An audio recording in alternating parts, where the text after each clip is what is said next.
My name's Andrew Armstrong. I'm the archaeologist at Gloucester City Council, and behind me is the beautiful former folk museum at Gloucester, which many of you will know. It's recently been transferred from the City Council to the Civic Trust, and it's now being managed as the Folk of Gloucester. So the Civic Trust are undertaking a number of projects to conserve and revamp the folk to make it a wonderful community resource for everyone to use.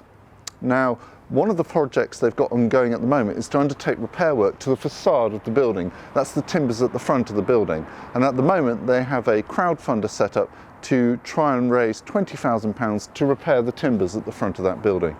If you're able to, please help support them in this project. It's a beautiful building and it's going to be a great resource for the city.